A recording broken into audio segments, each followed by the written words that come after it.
দেখো ক্লাস 10 স্টুডেন্টরা তোমরা যারা এবার মাধ্যমিক দিচ্ছ, মাধ্যমিক দেবে আর কি 2021-এ, তোমাদের জন্য মডেল অ্যাক্টিভিটি টাস্ক এটা হচ্ছে পার্ট 2 দেওয়া হয়েছে। এর আগে আমি পার্ট 1টা নিয়ে আলোচনা করেছিলাম, এবার পার্ট 2টা, এবং সাথে আমি এটা নিয়েও আলোচনা করব স্টার আনন্দে যে এবিপি আনন্দে তোমাদের যে আলোচনাটা হয়েছে, যে কোশ্চেনগুলোকে নিয়ে আলোচনা হয়েছে সেটাও দেখো। সেই কোশ্চেনগুলো এখানে দেখতে পাচ্ছ, এই দুটো কোশ্চেন নিয়ে গতকাল ক্লাসটা হয়ে গেছে এবিপি আনন্দে, আমি সেগুলো নিয়েও আলোচনা করব। মেনলি এখানে চক্রবৃদ্ধি সুদের সমাহার বৃদ্ধি এই চ্যাপ্টারটা নিয়ে আলোচনাটা ছিল। ফার্স্ট কোশ্চেনটা যেটা মডেল অ্যাক্টিভিটি টাস্কের কোশ্চেন, সেটা দেখো কোশ্চেন নাম্বার 1, যে বার্ষিক 8% সরল সুদের হারে কোনো মূলধনের n বছরের মোট সুদ। দেখো ফর্মুলাটা আমরা কি জানি, I = P/100। এখানে P হচ্ছে আসল, I হচ্ছে সুদ।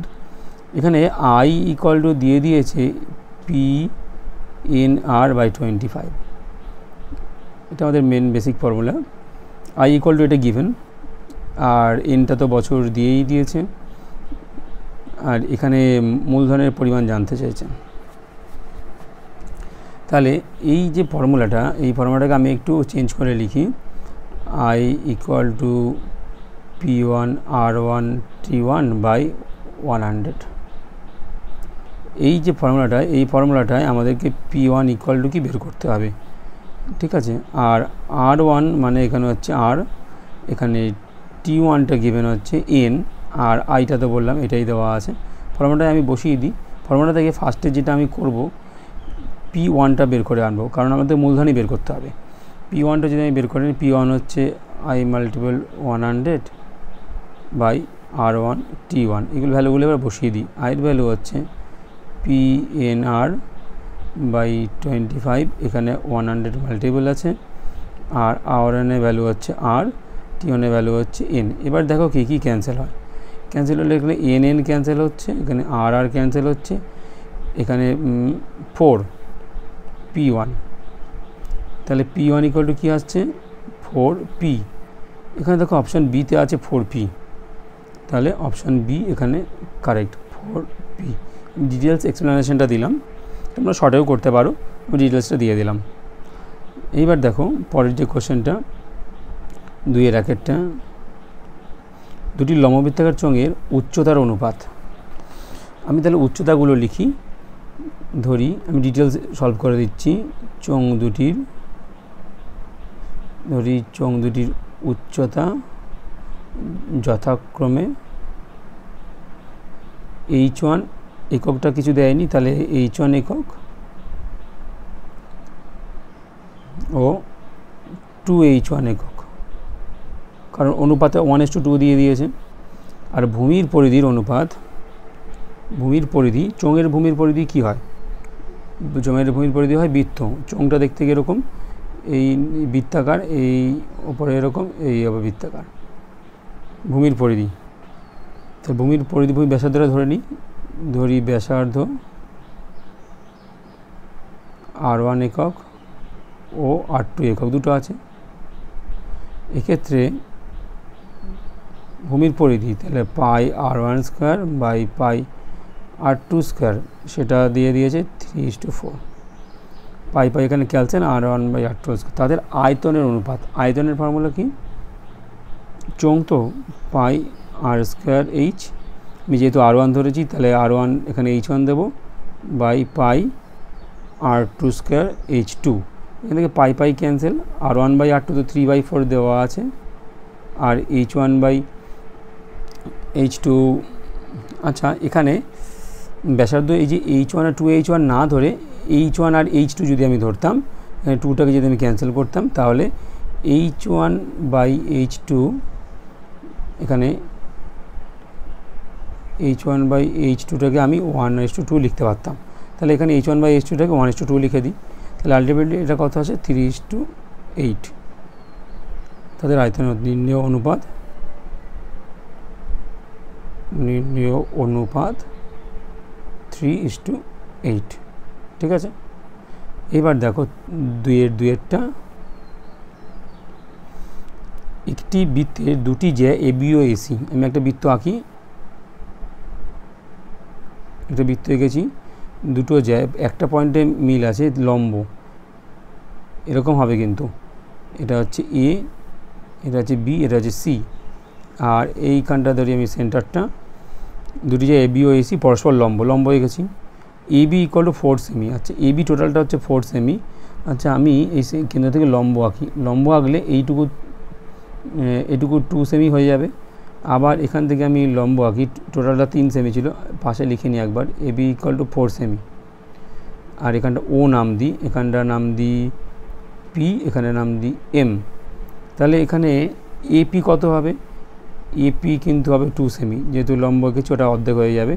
আর এখানে এসি হচ্ছে 3 সেমি গিভেন ছিল, তাহলে এএম ইকুয়াল টু কিন্তু 1.5 সেমি, 3 সেমির হাফ। এইবার দেখো কি জানতে চেয়েছে, ভিতরের ব্যাসার্ধের দৈর্ঘ্য, ভিতরের ব্যাসার্ধ জানতে হবে। ব্যাসার্ধ কীভাবে বের করব? আচ্ছা এইটুকু 2 হয়েছে আর এইটুকু কিন্তু 1.5। আমি ব্যাসার্ধ একটা আঁকি, একটা ব্যাসার্ধ আঁকলাম, ওই একটা ব্যাসার্ধ আঁকলাম।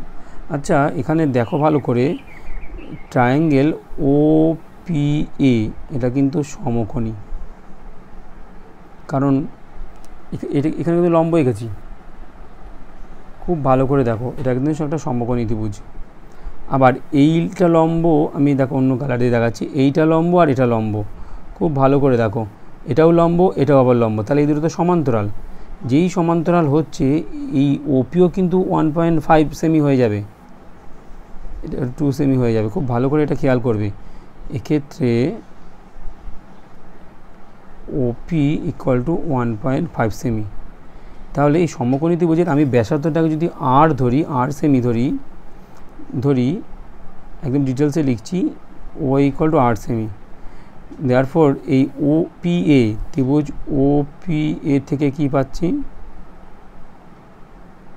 আর square equal to 2 square plus 1.5 whole square. এটা কিন্তু খেয়াল রাখো ভালো করে, 2 স্কোয়ার মানে কত 4, আর 1.5 মানে হচ্ছে 225 15, তাহলে 2.25, তার মানে হচ্ছে 6.25।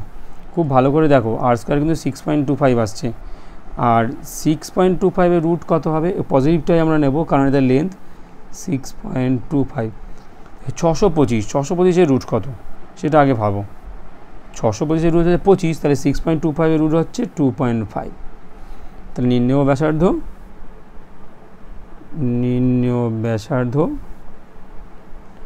2.5 সেমি। নিশ্চয়ই বুঝতে পেরেছ? ঠিক আছে, এইবার দেখো এই চক্রবৃদ্ধি সূত্রতে আমি এসে যাই। চক্রবৃদ্ধি সূত্র নিয়ে বেশি আলোচনা হয়েছিল। দেখো চক্রবৃদ্ধি সূত্রটা একটু বলে নিই। চক্রবৃদ্ধি সূত্রটা কি, একটু কীরকম দেখো। চক্রবৃদ্ধি সুদ, দেখো মনে করো কেউ 100 টাকা 10% সুদের হারে 1 বছরের জন্য রেখেছে। তাহলে 1 বছর পর যদি সে টাকাটা তুলে নেয়, তাহলে সুদ পাবে কিন্তু 10 টাকা, কিন্তু 100 টাকা 10%। আর আসল তো সেই 100 টাকাই, আসল 100 টাকা। তাহলে সুদ আসল কত? সুদ আসল হচ্ছে এই দুটো যোগ 110 টাকা। চক্রবৃদ্ধি এটা কিন্তু সরল সুদের ক্ষেত্রে হিসাব করলাম, এই টোটালটা হচ্ছে সরল। 1 বছরের ক্ষেত্রে কিন্তু সরল সুদ আর চক্রবৃদ্ধি সুদ সমান। 1 বছরের ক্ষেত্রে এটা কিন্তু খেয়াল রাখবে, 1 বছরের ক্ষেত্রে সরল সুদ ইকুয়াল টু চক্রবৃদ্ধি সুদ সেম। যেই সেকেন্ড ইয়ারে ক্যালকুলেশন, মানে দ্বিতীয় বছরে যেই ক্যালকুলেশন করব, 2 বছরের যেই হিসাব করব, 2 বছরের হিসাবের ক্ষেত্রে কিন্তু এই আসল যেটাকে আমরা পি ধরি, সেইটা কিন্তু হয়ে যাবে সুদ আসলটা 110 টাকা। তখন 110 টাকার 10% হিসাব করতে হবে। সুদটা 110 টাকার 10% কত? 11 টাকা। এটা হচ্ছে সেকেন্ড ইয়ারের ক্ষেত্রে। তাহলে এক্ষেত্রে আসল কত দাঁড়ালো? এক্ষেত্রে আসল তো 110ই ছিল, তাহলে সুদ আসল কত দাঁড়ালো? সুদ আসলটা সুদ যোগ আসল, এটা দাঁড়ালো হচ্ছে, আসল ছিল 110 আর সুদটা ছিল 11, তাহলে কত হলো?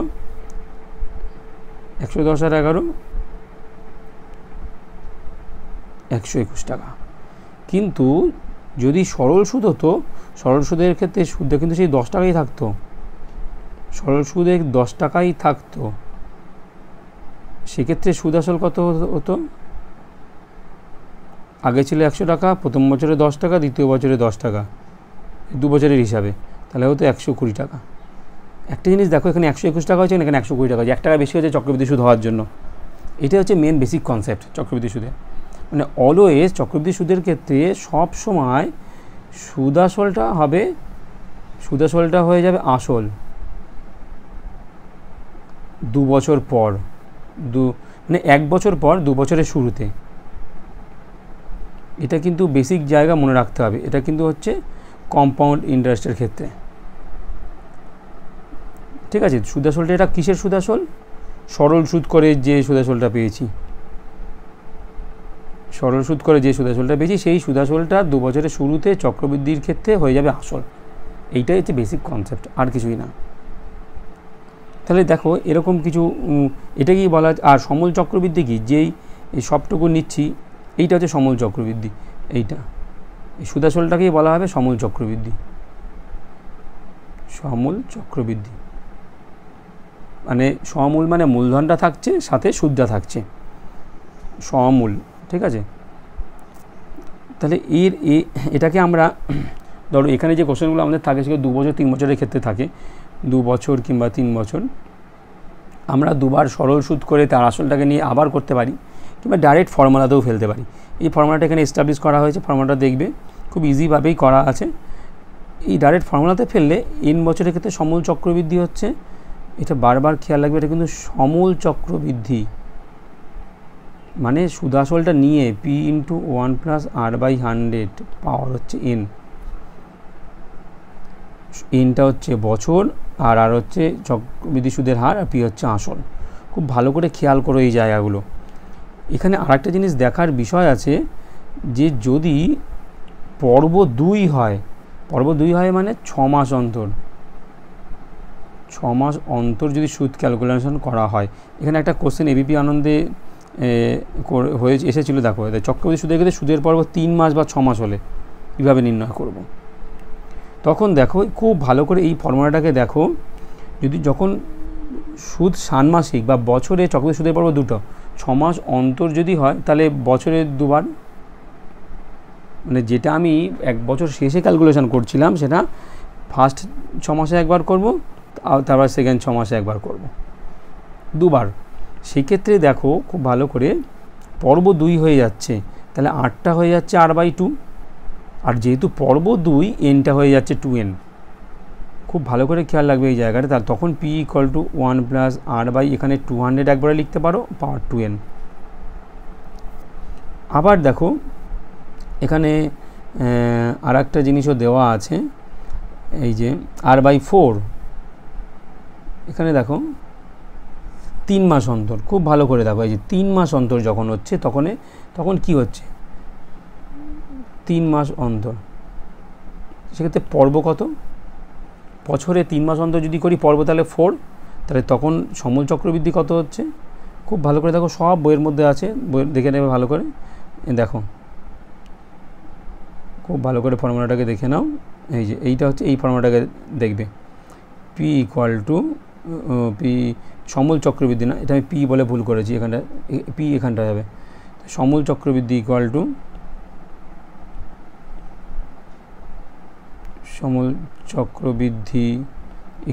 p × 1 + r/400, 4টা মাল্টিপল করে দাও, পাওয়ার হচ্ছে 4n। ঠিক আছে? সবসময় কিন্তু এটা খেয়াল রাখবে, এই জায়গাটা কিন্তু বারবার খেয়াল রাখবে, এই ফর্মুলাগুলোকে বারবার খেয়াল রাখো।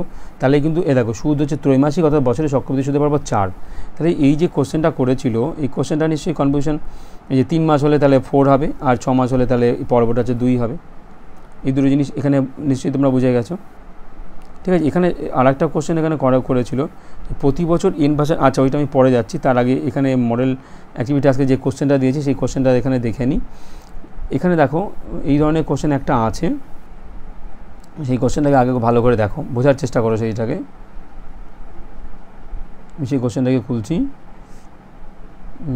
কোশ্চেন নাম্বার এখানে, এই যে এইটা, প্রয়োগ 18, কোনো মূলধনের 2 বছরের সরল সুদ সুদ আসল না, কিন্তু সরল সুদ আর চক্রবৃদ্ধি সুদ। এই যে ম্যাথসটা আমি এখানে একটা করিয়ে দিলাম, যেখানে সরল সুদ হয়েছিল, দেখো এখানে যদি সরল সুদ হয়েছিল কিন্তু 20 টাকা, এখানে সরল সুদ ছিল এই 20 টাকা, আর চক্রবৃদ্ধি সুদ ছিল কিন্তু 21 টাকা। বুঝতে পেরেছো? এরকমই একটা ম্যাথ এখানে দিয়েছে। এই ম্যাথটাকে আগে ভালো করে দেখে নাও, তারপরে আমি ওইটা করে দিচ্ছি। 2 বছরের সরল সুদ হচ্ছে 400 টাকা, এটা গিভেন। তাহলে 1 বছরের সরল সুদ কত হবে? 200 টাকা। খুব নর্মাল তো, সরল সুদের ক্ষেত্রে কোনো ক্যালকুলেশন দরকার নেই। তাহলে 2 বছরের সরল সুদ, চক্রবৃদ্ধি সুদ আর সরল সুদের পার্থক্য কত আছে? 10 টাকা। 200 টাকার 1 বছরের সুদ 10 টাকা। এই 200 টাকার জন্যই কিন্তু এই 10 টাকাটা চেঞ্জ। এই 200 টাকার 1 বছরের সুদ কিন্তু এই 10 টাকাটাই। তাহলে 100 টাকার 1 বছরের সুদ কত? 5 টাকা। এইটাই তো সুদের হার। 100 টাকার 1 বছরের সুদ হচ্ছে সুদের হার। তাহলে আমি এখানে এই অঙ্কটা করার চেষ্টা করি। 2 বছরের সরল সুদ, চক্রবৃদ্ধি সুদ 4,400, আর এটা হচ্ছে 3/2। দেখো ভালো করে, এটা অ্যাকচুয়ালি 3/1 হবে, 3/2 হবে না, এটা হবে 3/1, কিংবা শুধু 3 বলতে পারো। 2 বছরের সরল সুদ, চক্রবৃদ্ধি সুদ, 2 বছরের সরল সুদ 8,400 টাকা। তাহলে 1 বছরের সরল সুদ কত? এটাকে 2 দিয়ে ডিভাইড করি, 8,400 ডিভাইড 2 টাকা কত হচ্ছে? এটা 4200 টাকা। আবার 2 বছরের চক্রবৃদ্ধি সুদ সরল সুদের পার্থক্য কত? 2 বছরের চক্রবৃদ্ধি সুদ ও সরল সুদের পার্থক্য কী ছিল? ভ্যালুগুলো দেখো, 8,652, 8652 মাইনাস 8400 টাকা। এটা মাইনাস করলে কত হচ্ছে দেখো? 252। খুব ভালো করে দেখো, 8652 মাইনাস 8400, তার হচ্ছে 252 টাকা। এই 252 টাকা, এই টাকা কিন্তু এইটার জন্য। তাহলে 4,200 টাকা 1 বছরের সুদ হচ্ছে 252 টাকা। এবার আমাকে 100 টাকার করতে হবে। তাহলে 100 টাকার 1 বছরের সুদ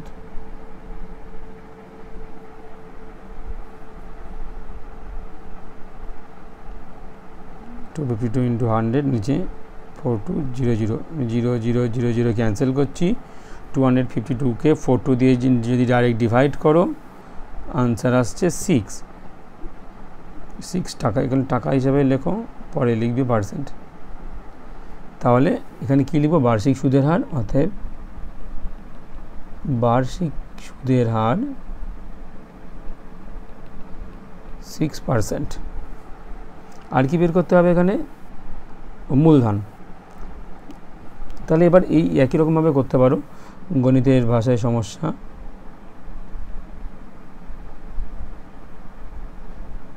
সমস্যাটি হলো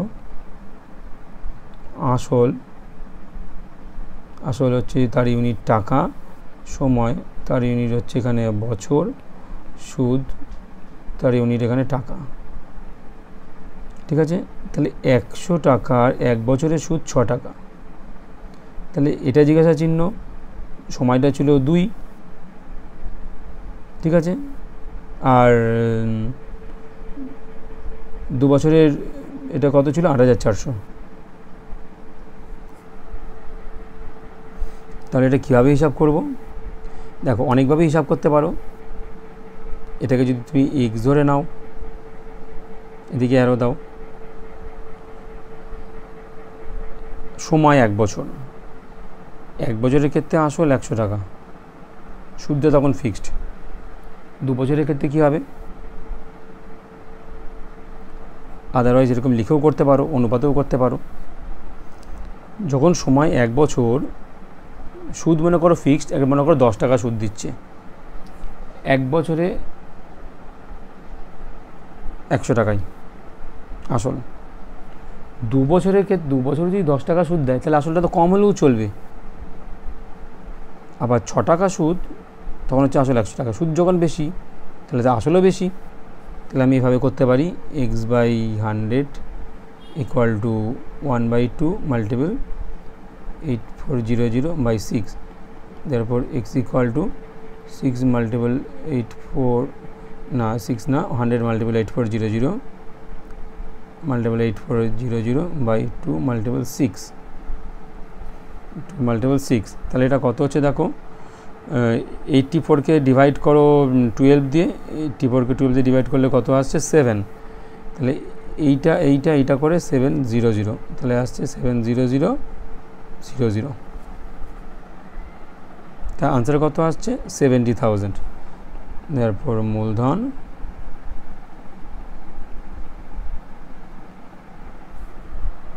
নিশ্চয়ই বুঝতে পেরেছো, এত টাকা। এইভাবে করে দেবে, একটু শর্ট হবে, অনেক লেখা একটু লিখতে হবে না, এইভাবে ওই জন্য আমি করতে বললাম। এরপর নেক্সট দেখো দ্বিঘাত সমীকরণে। দ্বিঘাত সমীকরণ তো আমি অন্য ভিডিওতে অনেক অঙ্কই করে দিয়েছি, তোমরা এই বড় অঙ্কগুলো এবার আমি করে দেবো, সেগুলো দেখতে থাকবে। ax² + bx + c = 0 দ্বিঘাত সমীকরণের বীজদ্বয়ের অনুপাত। আচ্ছা এখানে ঠিক আছে, যেটা করিনি, আর একটা অঙ্ক এখানে চক্রবৃদ্ধি সুদের একটা অঙ্ক আছে, চক্রবৃদ্ধি হ্রাসের অঙ্ক, সেটা আমি আলোচনা করে দেবো। বীজদ্বয়ের অনুপাত হচ্ছে 1:r, বীজদ্বয়ের অনুপাত 1:r। তাহলে এর একবার লিখে নিই আমি, বীজদ্বয়ের অনুপাত 1:r ধরি বীজদ্বয়, এরকম করে আমি ধরতে পারি x। আচ্ছা এখানে জেনারেলি আলফা ধরা হয়, আলফাই ধরি, আলফা ও আর আলফা, যেখানে এখানে বলে দিতে হবে আলফা হলো সাধারণ গুণিতক, অন্য কিছু কেউ লিখে ফেলো না। তাহলে এখানে আলফা প্লাস আর আলফা সেটা ইকুয়াল টু হচ্ছে -b/a। তাহলে এখানে আলফা যদি আমি কমন নিই 1 + r = -b/a, এখান থেকে আলফা করে বের করে রাখি, আলফা = -b/a × 1 + r। দেখো যে প্রুফটা দিয়েছে সেখানে কিন্তু আলফার কোনো ব্যাপার নেই, সব এইগুলো দিয়ে করতে হবে। আর এখানে দেখো বীজদ্বয়ের গুণফল কী হবে, আলফা ইন্টু, এখানে লিখে দিই গুণফল আলফা ইন্টু আর আলফা, সেটা = c/a। তাহলে এখানে হচ্ছে আর আলফা স্কোয়ার = c/a। এখানে আলফা স্কোয়ারটা বের করে রাখি, আলফা স্কোয়ার = c/ar। এবার এই আলফাটা এখানে বসিয়ে দিই, তাহলে -b/a × 1 + r, এই টোটালটার হোল স্কোয়ার = c/ar। তাহলে এটা কি আসছে, b² / a² × 1 + r এর হোল স্কোয়ার = c/ar। একটা এ, এখান থেকে একটা এ কেটে দিই, তাহলে এখানে একটা এ থাকছে, বা এবার একটু উল্টে দিই, তাহলে a × 1 + r এর হোল স্কোয়ার b² = r/c। এবার এই আরটাকে এদিকে আনবো, বিটাকে ওদিকে নিয়ে যাব, তাহলে প্রুফটা এসে যাবে 1 + r এর হোল স্কোয়ার r = b²/ac। দেখো প্রুফটা যেটা দিয়েছিল সেটা কিন্তু এসে গেছে, প্রুফটা এটাই দেওয়া ছিল। তো এইভাবে আমরা এই প্রুফটা করব। আর 5, এই কোশ্চেন নাম্বার 5, এটা তো একটা উপপাদ্য দিয়েছে, তোমরা বই থেকে ভালো করে দেখে নেবে উপপাদ্যটা, ওটা আমি করিয়ে দিচ্ছি না কিছু, আমি 6 ম্যাথটা করিয়ে দিচ্ছি, দেখে নাও। একটি লম্ববৃত্তাকার চোঙ এর উচ্চতা ওর ব্যাসার্ধের দ্বিগুণ। এই যে লম্ববৃত্তাকার চোঙের উচ্চতা ব্যাসার্ধের দ্বিগুণ। তাহলে ধরি চোঙটির ব্যাসার্ধ আর এখানে ডেসিমি, এককটা ডেসিমিতে আছে, তাহলে 8 ডেসিমি লিখি। তাহলে উচ্চতা কত হবে, উচ্চতা তো বলেছে ব্যাসার্ধের দ্বিগুণ, উচ্চতা হচ্ছে 2r ডেসিমি। খুব ভালো করে কোশ্চেনটা দেখো, উচ্চতা ওর ব্যাসার্ধের দ্বিগুণ, নর্মালি উচ্চতা হচ্ছে, তাহলে উচ্চতা কত হচ্ছে 2r ডেসিমি। যদি উচ্চতা 6 গুণ হতো তবে চোঙটির আয়তন 539 ঘন ডেসিমি হতো। উচ্চতা কত? এটা হচ্ছে নর্মালি। উচ্চতা যদি 6 গুণ হতো, এখন উচ্চতা 6r ডেসিমি হলে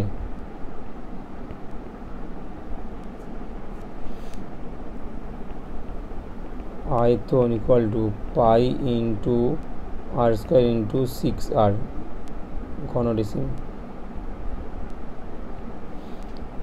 এক্ষেত্রে পাই আর স্কোয়ার ইন্টু 6r সেটা ইকুয়াল টু 539 और 6 पाई r क्यूब इक्वल टू 539 और r क्यूब इक्वल टू पाई माने 22/7 539 আমি একবার লিখে নিই 22 নিচে 7 এটা পরে লিখছি। অতএব r cube equal to 539 multiple 7 नीचे 6 मल्टीपल 22 11 দিয়ে কাটলে 2 11 দিয়ে কাটলে 49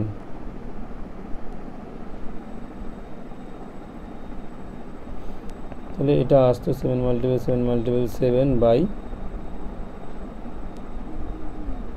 3 मल्टीपल 2 मल्टीपल 2। এখানে এই কোশ্চেনটাতে 6 দেওয়ার জন্য একটু প্রবলেম হবে, কারণ এই নিচেরটাকে আর কিউব করাটা খুব মুশকিল হয়ে দাঁড়াবে। যদি 6 না দিয়ে এখানে 4 দিত 4 গুণ, তাহলে কিন্তু অঙ্কটা খুব ভালো হতো। সেক্ষেত্রে এই জায়গা থেকে কি আসতো, pi r square into 4r equal to 539। তারপর আর কিউব আসতো 539 মাল্টিপল 7 বাই 4 মাল্টিপল 2 22। আর এখানে 11 দিয়ে ক্যান্সেল করলে 2, 11 দিয়ে ক্যান্সেল করলে 49, তাহলে আর কিউব আসতো 7 মাল্টিপল 7 মাল্টিপল 7 2 মাল্টিপল 2 মাল্টিপল 2, এটা আসতো আর কিউব। সেক্ষেত্রে আর হতো 7/2, দ্যাট ইজ 3.5। আর তখন উচ্চতা হতো 2 ইন্টু 7/2 কিংবা 3.5 যাই করো, এটা ডেসিমি, সেটা হলো 7 ডেসিমি। এরকম হলে বেটার হতো কোশ্চেনটাতে। ঠিক আছে, তোমরা যাই হোক এটা দেখতে থাকো। তো আর একটা যেটা এখানে এই কোশ্চেনটা নিয়ে আলোচনা করেছে, এটা দেখে নাও। এটা হচ্ছে এবিপি আনন্দে যে কোশ্চেনটা ছিল চক্রবৃদ্ধি সুদের থেকে, এটা চক্রবৃদ্ধি সুদের যে সেকেন্ড চ্যাপ্টারটা সমহার হ্রাস। আমি চ্যাপ্টারটা একটু বের করছি, দেখে নাও এই জিনিসটা, যে এই চ্যাপ্টারটা যে সমহার বৃদ্ধি বা হ্রাস, এই চ্যাপ্টারটা যে মেশিনের মূল্য প্রতি বছর 10% করে হ্রাস পাচ্ছে, সমহার হ্রাস। এক্ষেত্রে ফর্মুলাটা কী হয়, ফর্মুলাটা একই রকম ফর্মুলা, শুধু প্লাসের জায়গায় মাইনাস হয়ে যায়, আর কিছুই না। দেখে নাও এই ফর্মুলাগুলো এখানে দেওয়া আছে। আমি ফর্মুলাটা একবার বের করার চেষ্টা করছি, দেখে নাও। এই যে যখন বৃদ্ধি হবে তখন প্লাসই থাকবে, আর যখন সেটা হ্রাস হয়ে যাবে তখন ওটা মাইনাস হয়ে যাবে। মানে সেক্ষেত্রে পি ইন্টু 1 মাইনাস r/100 পাওয়ার n, এটা হচ্ছে হ্রাসের ক্ষেত্রে। মানে প্রতি বছর n% হ্রাসপ্রাপ্ত হচ্ছে, তাহলে আর এর ভ্যালু এখানে n, তাহলে আর বছর পর, আর তাহলে n এর ভ্যালু হচ্ছে আর, মেশিনের মূল্য বছর পরে মূল্যটা হচ্ছে, মানে সমল হ্রাসটা, সমল চক্রবৃদ্ধি হ্রাস যেটাকে বলবো, সেইটা হচ্ছে ভি, ইন করে হ্রাসপ্রাপ্ত হচ্ছে। তাহলে মেশিনের মূল্য কত ছিল, হ্রাস পাওয়ার পর ভি হয়েছে, ধরি মেশিনের মূল্য ছিল x টাকা, তাহলে ভি হয়ে গেছে, ছিল x 1 মাইনাস আর এর ভ্যালু বলেছি n, তাহলে n/100, আর n এর ভ্যালু বলেছি r, এখানে r, এখানে x এর ভ্যালু বের করতে হবে, x এর ভ্যালুটা এখানে শুধু বের করতে হবে। তাহলে এখান থেকে x ইকুয়াল আমি কী লিখতে পারি, x equal to v/1 minus n/100 power r। এই যদি আমি অন্যভাবে লিখি v into 1 minus n/100 100 power minus r. এখানে ওই এবিপি আনন্দে এই ক্লাসটা কী হয়েছে সেটা খুব ভালো করে বোঝা যায়নি, খুব নর্মালি এটা একটা ম্যাথস, জাস্ট একটু অন্য ফরম্যাটে লেখা, আর কিছুই নেই। কারণ এখানে ভালো করে বলে দিয়েছে দেখো n%, মানে আর এর ভ্যালু হচ্ছে n, আর এর ভ্যালু হচ্ছে n, আর আর বছর n এর ভ্যালু হচ্ছে আর। এইটুকু দিয়ে শুধু চেঞ্জটা করে দিলেই এসে যাবে। তো তোমরা দেখে নাও এই ক্লাসগুলোকে। আর তো দেখলে এই ম্যাথসটাতে একটু খেয়াল রাখবে, এই ম্যাথসটা এরকম হওয়াটা বেটার ছিল, কারণ আদারওয়াইজ মুশকিল হতো। আর এই প্রুফটা তো তোমরা দেখে নেবে, বই থেকে আছে, ওটা একবার ভালো করে দেখে নিও, ঠিক আছে।